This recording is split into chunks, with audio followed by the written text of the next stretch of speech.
Okay, and welcome to the Advanced Crowmaster build guide. So this is going to be very similar in style, but with several refinements.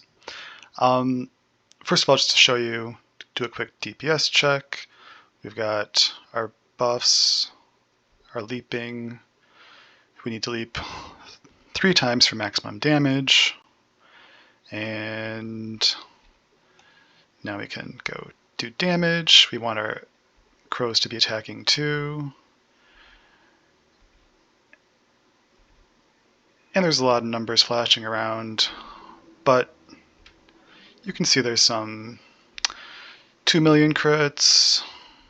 Stick around, there'll be some 3 million crits. Training Dummy's health is going down. That's what we like to see. And yeah, we have a range of damage. But yeah, this is basically what it looks like. So, how do we get there? Let's look at skills first. Oh, we don't even have our points spent. That's pretty silly of me. How long's that been going on? I must have swapped gear. Well, I'm just gonna let's fill these in as I go. Okay. So, well, that's observe and learn, obviously. 5 points. This is very similar to the beginner build down here. We've just moved in to the upper left with our plus to skills. We're at 32 skill points. Thank you very much. That's not even max. As you get up here, so this is a 1-pointer. We talked about Feathered Storm. Take it for sure. This is going to change us from caring ambivalently about affinity, attunement rather, and strength. Now we really just want to focus on strength. We are going to stop caring about mana, stop caring about attunement scaling, and go all in on strength, which is good. It'll increase our armor as well. It's better defensively. So then we have a choice. You have to choose between Huntsman, Murder of Crows, and Storm Breath. So Storm Breath is where I would invest first, most likely. It kind of depends on your gear, but if you have a sufficiently geared Warcry, then Storm Breath makes the most sense because it's 3 points for a 90% damage bonus. Everything else is a little. These two offer more total damage if you max them out, but less per point. So I actually used a spreadsheet and compared. I put in all my multipliers and just did a comparison between spending points between these three to figure out what was the most advantageous, and it came out with Storm Breath on top and then alternating points between Murder and Huntsman. And if Huntsman's is a stacking buff. I don't realistically, I don't expect it to be at 3 stacks regularly, but it's nice if it happens.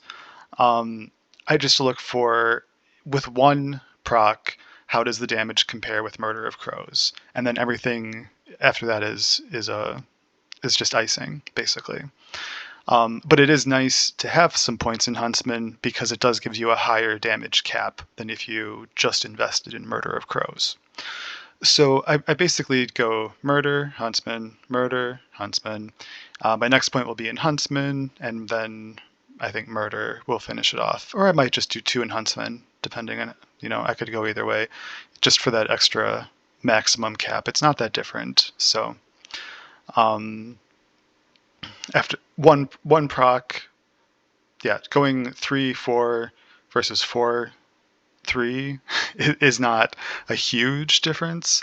So maybe actually I would do Huntsman just for the higher max damage. Okay, I'm repeating myself. I'm babbling. Anyway, so this is what all of our beautiful, unique, and legendary items buy us. Is they get us armor shredding, damage per crow, and damage per crow multipliers. Surprise! Nothing changed with Summon Wolf. We have dropped Etera's Blessing. It is just too finicky to be casting back and forth, and we really want a mobility skill, and we don't really want to spend a point on Sky Passage because then we kind of have to spend the big chunk of money, and our Crow Storm's on cooldown to move, and there's actually some advantages to Fury Leap. We're missing a point in Warrior's Entrance, and then we maximize. So this gives us spell damage for our crows. That always helps. Cooldown recovery, immunity. I could have gone 2 points here, but Frenzy doesn't really matter that much for this build, and 50 health per leap every 3 seconds is not really impactful when we're getting double that just from casting Crow Storm. So instead I increase the area, hopefully I hit more things and get those melee damage procs, and then make it a bit more mana efficient. And then we really want to max out these two, Rise and Poisonous Thicket. That will give us 3 vines when we leap and 3 vines when we land, and we'll have all of our little vine friends following us. Well, they don't follow us because they stay in place. Looking at Warcry, what's missing here? I think it's the area. No, it's the crit chance. So this is just enough points to get us to 100% crit chance. And now we do something tricky over here. We put a point in Totemic Heart, and this turns it into a totem, but that means it's a minion. So all totems are minions, and because of Jormung's Wrath, this is a cold minion, and that's very important. That's why we're sitting at 30 points instead of 22 or 24. So because it's a totem, we drop Juggernaut, and because Juggernaut applies to the totem and not to us, because we dropped Atera's Blessing, we fully invest in Breath of Atera and Invigorate. So now our Warcry is healing us for 300 every second, and if we're low on health, we're healing for 600 every second. That's a lot of healing, and this is going to really dictate how we gear ourselves, because it doesn't take a lot of... Because healing effectiveness is kind of cheap, and if you add healing effectiveness onto a 600-point heal when you're at low health, you get a lot of healing. And we don't have to worry about leeching, we don't have to worry about targeting ourselves, we just have to cast Warcry. 3 points in Debilitating Shout. This gives us... this easily keeps Frailty at max stacks. You could drop a point here if you wanted to, but I just like the comfort of having 3 points here. If you end up with a Frailty on hit on your weapons, you could definitely take a point out, but for now, 3 points. That keeps that gives us an 18%, I believe. Yeah, 18% damage reducer. That's another defensive layer. Great to have. We want the area as big as possible, and then this is the same, but we've now added 3 points in Frostbite, in Heart of Rime as well. So this is doing 6 stacks per burst, so 18 stacks per Warcry. That'll really help us keep Frostbite stacks for maximizing Storm Breath. And that's what I was saying, if you can't get this high enough, this is kind of my last priority to get Heart of Rime. And if you don't have the points to do Heart of Rime, then you might want to deprioritize Storm Breath and go more with Murder of Crows just for the static damage increase.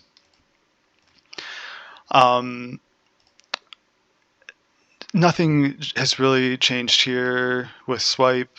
I just prioritized Way of the Hunt over increased range, just to have a little bit of health leech still, just because any extra healing is always helpful. Okay, now let's take a look at those uniques that are making this possible. As you can see, I'm using 2 swords. This probably won't surprise many of you, but we have Apogee of Frozen Light. So this has a lot of text, but it does so many good things. Okay, and first of all, right out the gate, is +3 to cold and necrotic minion skills. This is insane. Having +6 to your minion skills is crazy. And this is why our crows are at 32 and why our Warcry is at 30, because of all these bonuses to skills, to minion skills. And this is also why cold is so much better supported than lightning, because you can't get +6 to your lightning minions. So yes, you have to pay 2 points to make it a cold minion, but still, it just all synergizes together much better.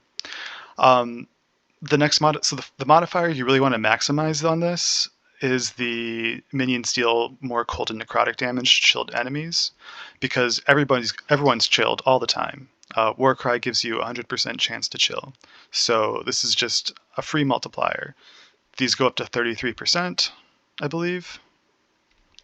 33%. That's great. Get them. And these are not that rare either. I believe they're in a common drop table. I would not be surprised if this gets changed at some point, because in addition to that 30%, up to 33% multiplier, you also have this thing that says when a minion dies, you gain a stack of Frozen Vengeance. And then when you hit an enemy with a melee attack, you spend a stack of Frozen Vengeance, and all of your minions get another 30% damage boost. And Frenzy. So this is why we really don't care about Frenzy, because we're going to get it here. And, oh, I left off the last part. Minor point, freeze up to 8 nearby normal and magic enemies for 3 seconds. That's a guaranteed freeze for 3 seconds in an area.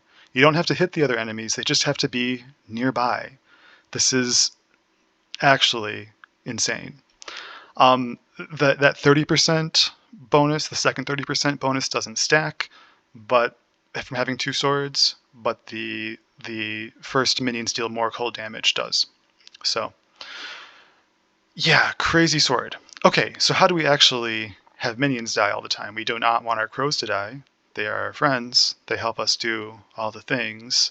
So what we do instead is we leap and we create poisonous vines. Because poisonous vines are very special, most minions, when you summon them and you are already at the cap, they will just desummon, like skeletons, for example. But poisonous vines die. Yep, they overrun the environment and they die. That gives you triggers for Frozen Vengeance, and now we have permanent Frozen Vengeance stacks. We don't attack fast enough. We do not attack 8 times within 3 seconds, so our Frozen Vengeance stacks will always be available and will always be triggering. It's beautiful. There's just no reason not to Fury Leap if you have Apogees. So that's the weapons, but there's more goodness. So, I talked about these because I was so excited about them, but if we talk about what are you probably going to see first, the first thing you'll probably get is a dedication of an Erased Primalist. This is just your standard +1 to skills relic. It's going to be hard to compete with this in this slot just because of how thirsty those crows are for extra points. For what kind of modifiers to look at? Well, there are bonuses to Warcry here. Otherwise, just health and endurance threshold are great. Minion bonuses and healing effectiveness, all those things are good. After that, you might find an Apogee or an Artor's Legacy. Artor's Legacy is kind of a defining item for the build because it lets us get +1 maximum companions. That takes us from 5 crows to 6 and gives us a better than 20% damage increase. So it's a very cool item and really aids to the feel of the Crowmaster by having 6 crows instead. The rest of the bonuses don't really affect us that much.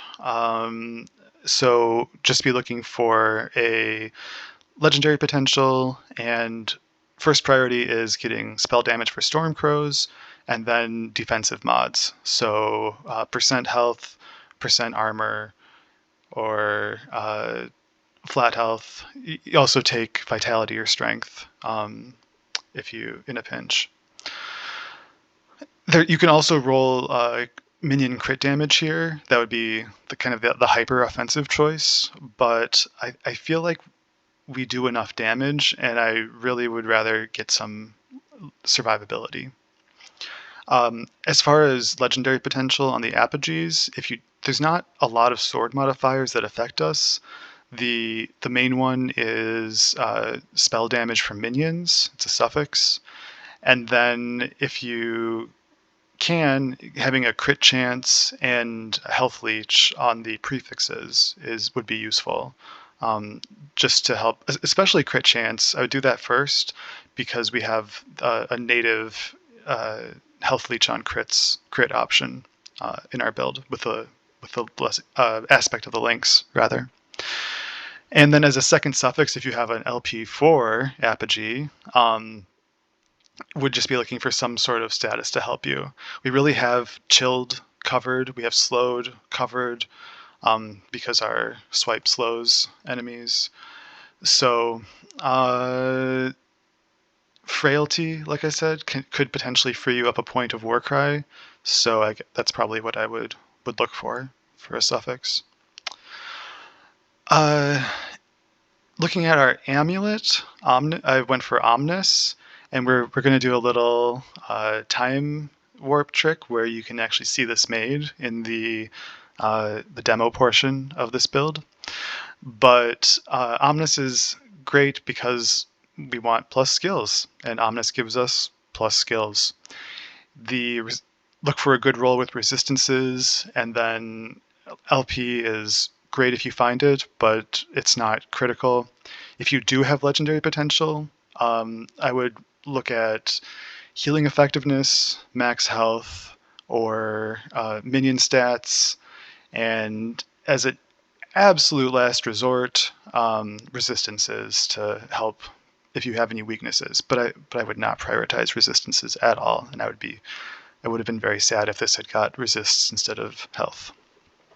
To actually get an Omnis, you just need to kill the Shade of Oribus above level 200, or corruption level 200, at or above 200. The further you are from the center, the higher the chance of an Omnis dropping. I got several of these as I have been pushing corruption with my Infernal Shade build. So surprisingly, not as hard as I thought it would be to grab them once you get into the end game. And finally, for uniques, Raven's Rise. This is freshly minted. I really wanted one to record this video. It's another +2 to minion skills, so that's going to benefit both the crows and Warcry. The other stats here don't really matter, but the necrotic resistance honestly is not bad at all, because that is kind of a weak spot in our resistances typically. So, great item, amazing. I hope that you find one faster than I did, because I worked very hard to get one. As for the rest of our items, legendary potential. Well, always look for percent for any health increases that you can find. I think hybrid health is what you find on gloves. Look for vitality. That doesn't drop on gloves. Maybe it doesn't. Maybe it doesn't. I can't remember off the top of my head. But otherwise, strength helps always, and percent armor. Yeah, that pretty much is. I think there's a minion damage stat, maybe minion health. But good luck finding one with legendary potential. Now, for the other pieces, so for our rings, it's going to be opal rings because of the cooldown reduction and the +1 to all stats. Flat health is the first thing I look for, and then a strength modifier. Ideally, these will cover your endurance to get you up to 60. I'm not quite there because I've been playing with my gear, and that has a 3% roll on it. but otherwise, health and strength are the fundamentals of the spot, and then use the other prefix to fill in a minion stat with health or damage, or healing effectiveness is another big one, because we do want to get a lot of healing effectiveness in this build. So remember I said that Warcry is going to heal for base 600 when we're at low health, and that's really what I care about, because we're an endurance-based build, we anticipate being in low health at some points, and we're trusting that to kind of catch us, and then we want Warcry to bring us back to full. So if you can get, so I have 2,500 hit points, so if I had 300% healing effectiveness, Warcry would heal for 2,400 at low health, and would guaranteed full heal me. That's kind of what I'm shooting for. That's how I gauge how much healing effectiveness to shoot for. Obviously, there's room for that because this ring has mana regeneration on it. So yeah, that's kind of how we're looking for healing effectiveness there. For our belt and boots, these are both cooldown recovery items, and so that's what I prioritize in terms of which affix do I care about the most for these pieces. There aren't that many, because of their cooldown slots, there aren't really that many uniques or set items that would fit here without being legendary and getting good legendary rolls. So I'm pretty happy to keep these as they are, as exalted. I would prefer the fire boots, the Solarium Greaves, instead of these Heoborium boots, but they're not bad. But yeah. Then otherwise, okay, these stats, like the poison resistance and the ward gain on potion use, that's obviously stupid. You really want minion health, minion damage for prefixes, and you can get increased health on the suffixes, so that would be very helpful. Here, having that hybrid health as the suffix is great. I actually like this distribution very well. Vitality and strength on the prefixes. That works for me. I don't have move speed because I leap every 3 seconds. So yeah, so we are down to a 50% cut in the leap cooldown. 3-second Warcry. So this is actually perma buffed then because of the 3-second duration. Not quite, because there's an activation time, but you know what I mean. And a 1.2 second swipe. I don't think we're going to get any lower than that at this point. So yeah, that's why we do cooldown recovery. But more health would be wonderful here, and better stats for our minions. And finally, the chest piece. Okay, I broke my own rule. I always wanted to have a great wood coat, but I got this one, and it had tier 7 health, so I took it, because this is how much of a difference it makes. Almost a quarter of my life from this item. And this also did not make it to a tier 5 health bonus, or a critical strike bonus. This is not ideal, but we have the tier 7 health, and we have +2 Stormcrows. If I had a +4 Stormcrow body armor, I might take that over just about anything, but I'd have to think about it. Honestly, because the health is just so important to survivability, and we already do so much damage that the health has been the limiting point of this build for me for the most part. But it's nice if you can find it. Having +14 spell damage is just wonderful, because this is a spell damage light build. We just take it at any chance we have it, and it's much easier to find a great wood coat than an Artor's Legacy with legendary potential.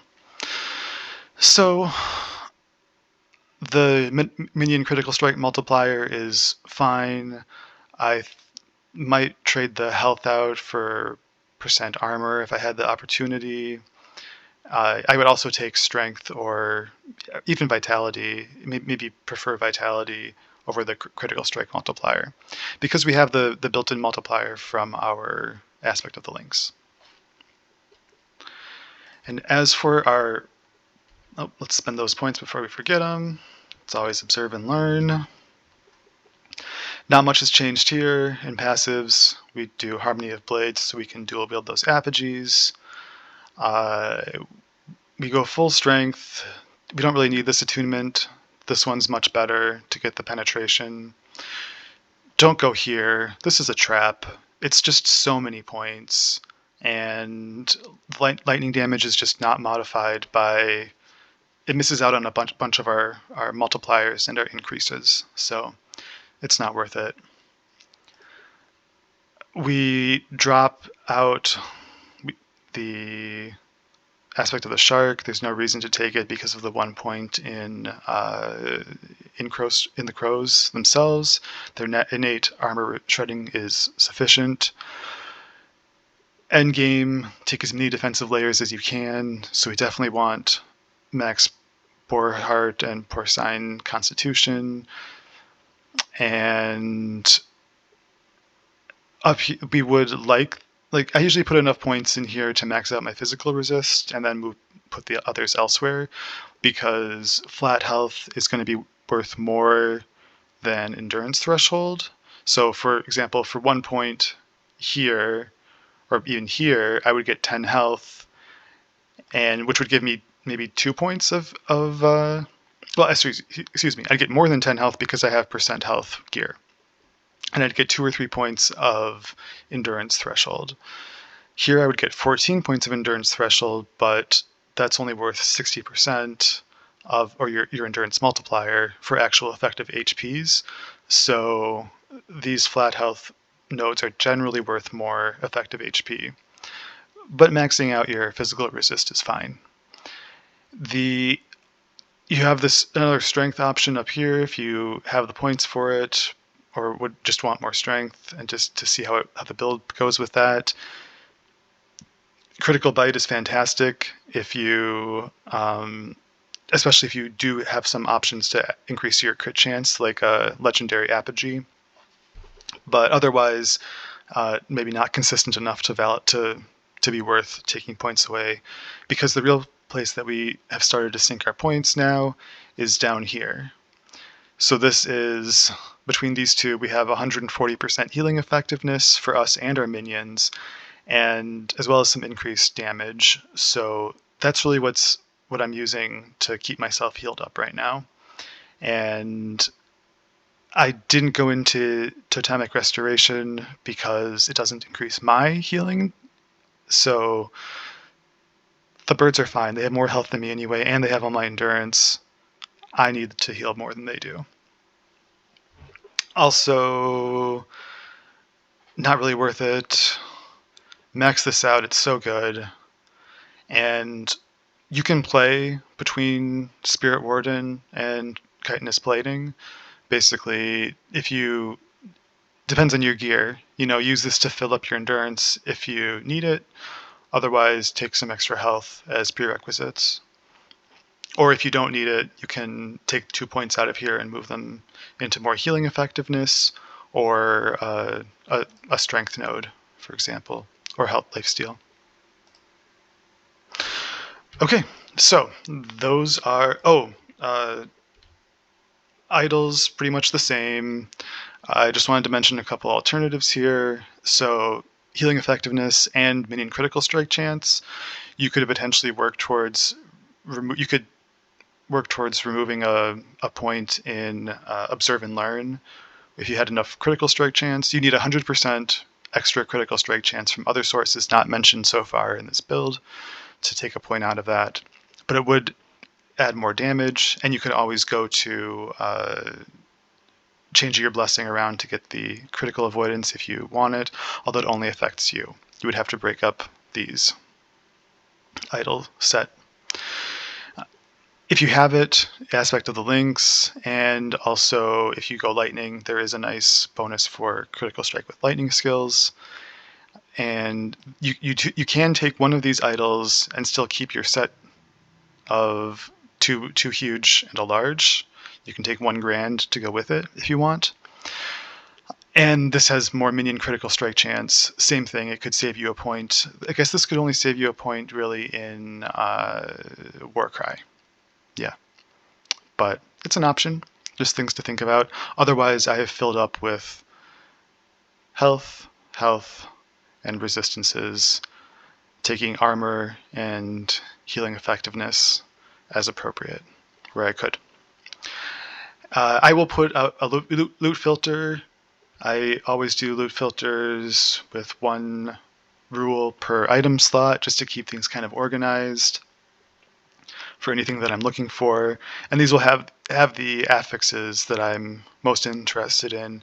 The item type, if it's a legend, if it's a slot that I have a unique in, then I'll just take everything. Otherwise, I'll narrow it down. For example, on the rings, double rings, that's what I want. And then I usually add or subtract the rarity rule based on what my current gear is like.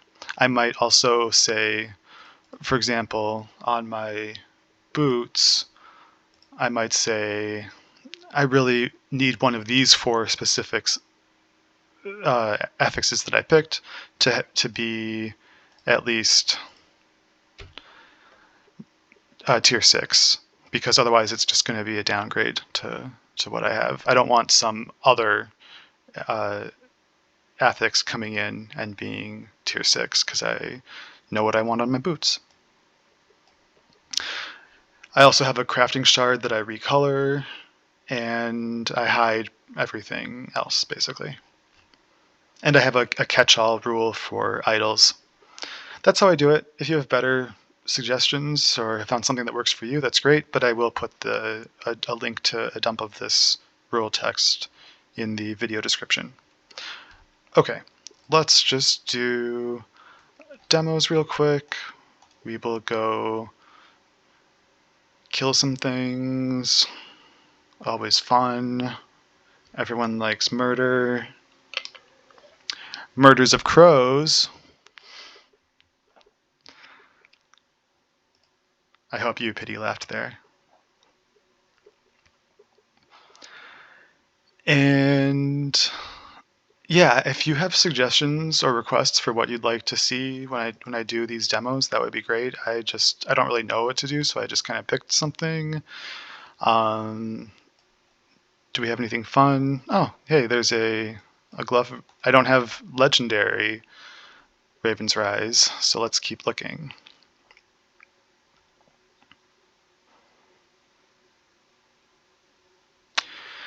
So in terms of strategy for how I move through a monolith, I typically pretty much just focus on Warcry, Fury Leap, and Swipe.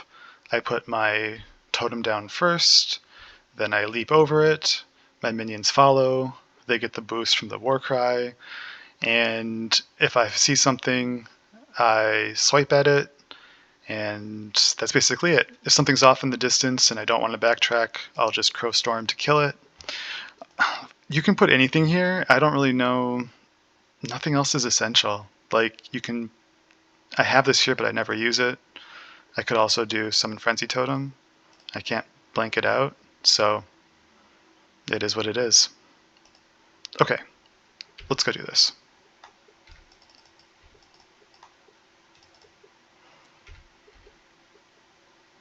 Ooh,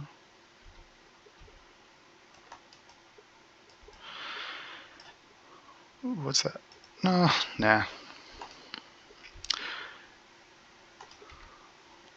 So as you can see, I mean, we're only at Corruption 240, so we clearly have enough damage to go farther. We probably have enough survivability at this point to go farther, but I'm not really looking to push Corruption with this build. I would rather have just an efficient farmer because of the low cooldown on the Fury Leap.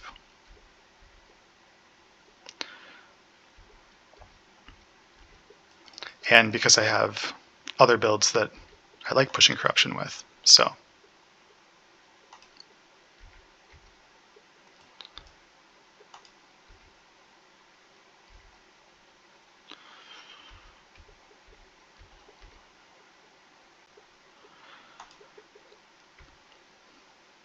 And because I am looking for gloves here, I'm just looking for the glove runes in this web. I'm not really focused on killing things and looting. I just want to get through them as fast as possible.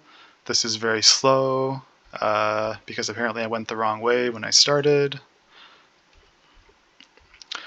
But we're not trying to push stability and kill bosses. We're just trying to find more Raven's Rises.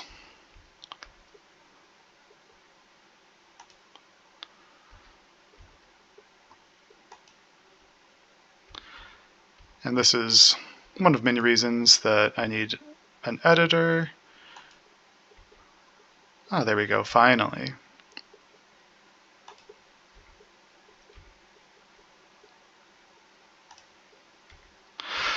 One reason to keep attacking as you move is just to keep that observe and learn bonus up. And also Huntsman.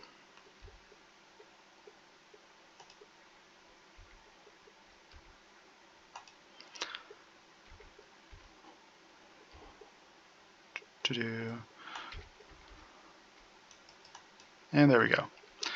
Fun, fun.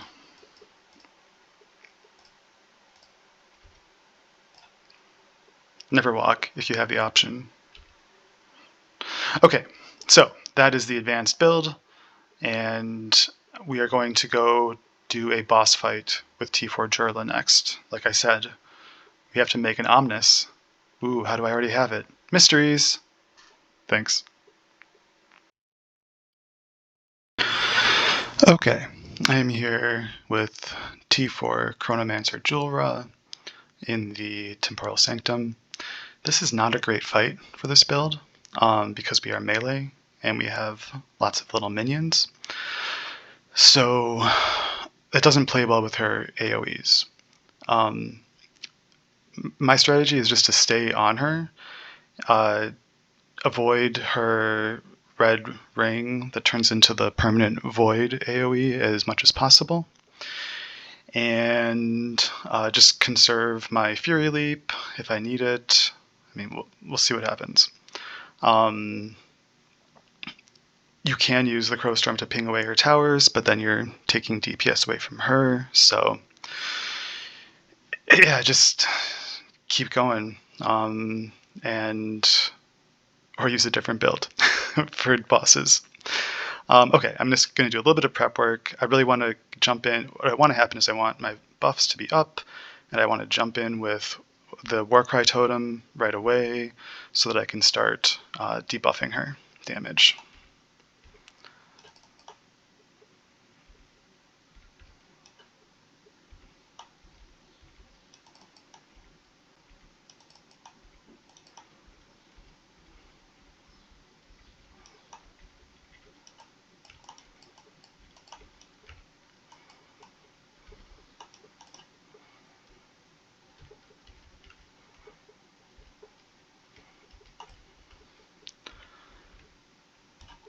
Dodge that.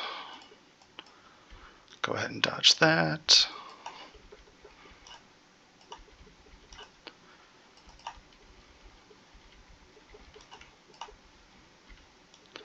And there we go. T4 Julra. No problem at all. Please don't ask me how many keys I used to record this video. No, I basically just had to learn her patterns. I have spent most of my time doing runs in the monoliths. So, and bonus, let's see what happens when we stick an Omnis and an Amulet in.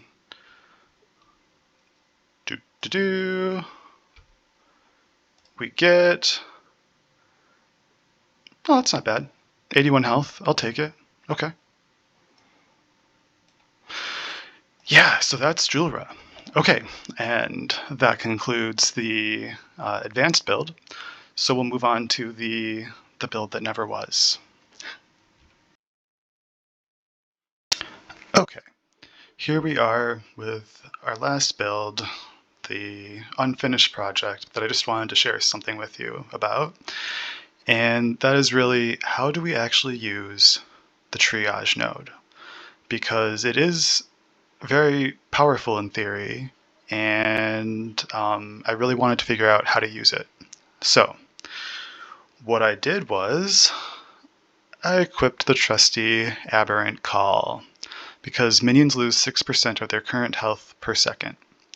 This is the only way that I could figure out for my minions to not be in the high health state at all times, or by default, and to be low enough that I can actually target them with Hera's Blessing. So with the Aberrant Call, I can now cast Crowstorm, and then my mouse can be anywhere, and I can refresh the duration. Okay, as you see, this takes up a ton of mana very quickly. So, how do we deal with that? Well, you might notice I've got Spriggan Form on my skill bar. When you enter a shapeshift state, you gain rage equal to your maximum mana. And when you leave, any rage that you have is converted to mana. So this essentially gives any shapeshift skill implicit mana regeneration equal to your max mana divided by the cooldown. So right now this is like 80 mana per second that I'm regenerating with Spriggan Form. And if I had more mana and more cooldown reduction, that would go faster. One interesting thing is that you can potentially get cooldown reduction while transformed on your helm. So that's another source of cooldown. And so that's fun, right? But then you've got these 4 seconds or so, 4 seconds where you're just sitting here as a Spriggan, and you can't really do anything except be a tree person. So what do we do about that? Well, we do have this node called Rosebloom, which whenever you cast Thorn Shield, you also cast a Terra's Blessing on the same target. What's very interesting about Storm Shield is that even though you're casting Thorn Shield, you actually get the target priority of Triage. So when I go into Spriggan Form, I can cast Storm Shield and it will target my crows in the same way as it would in human form if I was casting a Terra's Blessing directly. Okay, so that's great, but what good does it really do to cast Terra's Blessing over and over in Spriggan Form?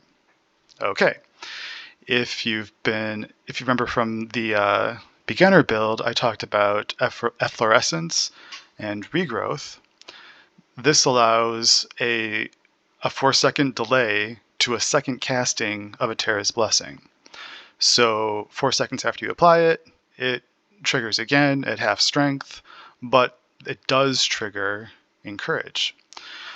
So basically, we cast a bunch of Crowstorms, we go into Spriggan Form and just chain cast our Thorn Shield, and then we can just cast Crowstorm as much as we want when we get back, because that 4-second delay lines up with the cooldown time of Spriggan. So we basically get 4 seconds of casting Crowstorm as much as we want. So we just Crowstorm, Spriggan, then build up shields, and then run back, cast more Crowstorm, and then run out of mana, go back to Spriggan. Okay, and repeat like that. And is this good? I don't know. We've lost our melee ability here, so I don't have a crit chance, so it's not really doing that much damage. We've given up 2 apogees, so we don't have that extra +6 bonus. We need an Aberrant Call that really we want cast speed. So it's nice, it has mana regeneration, it has minion damage. We want minion spell damage and cast speed on it, because we do need cast speed for casting our Eterra's Blessing and Thorn Shield. We can't. So Crowstorm is not affected by increased cast speed, so we can't speed that up, unfortunately. So there are definitely limits here. So what I was thinking was this would be a really fun strategy for just speed farming, corruption 200 or 250 or whatever, in conjunction with Sky Passage. But here is what kills the build. If we take Sky Passage, we turn Crowstorm into a traversal spell. So this is fine. We can bounce around. Excuse me, my dog is very happy about something. But when we do our Spriggan trick and keep casting Thorn Shield, we expect to be able to chain teleport around the map now, but we don't get to. And that's because there is a bug. I'll show it to you again. So as I'm going to buff all these, and notice that they're all big. All the crows get big as they get buffed, right?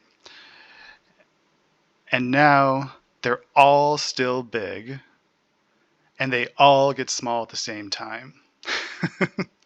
And that's because the Eterra's Blessing, the efflorescence node, that gets that duration gets reset when we travel with Sky Passage. I'm pretty sure this is a bug. I've reported it already, and I hope that they fix it, because I think that this would still be a fun, potentially interesting way to traverse the map and still do damage. I think you could probably I would end up splashing back into melee somehow, just for observe and learn, and because you do get right into combat with Crowstorm when you need to.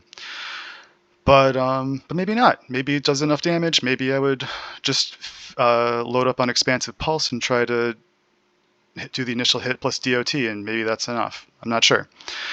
I'm not going to invest any more time in it, because obviously it's broken right now. So that is everything that I wanted to show you about the Storm Crows and the Primalist class. So thanks again for bearing with me. I will put build links in the description, and feel free to leave comments, let me know what you liked or didn't like, message me in game, yeah, whatever. I'm available and interested to hear what you have to say. If you go make a druid and compare the Stormcrow damage, let me know what kind of crits you're seeing. I'm just very curious. My theorycraft said it's not going to be quite as good as Beastmaster, but prove me wrong. All right, thanks and take care.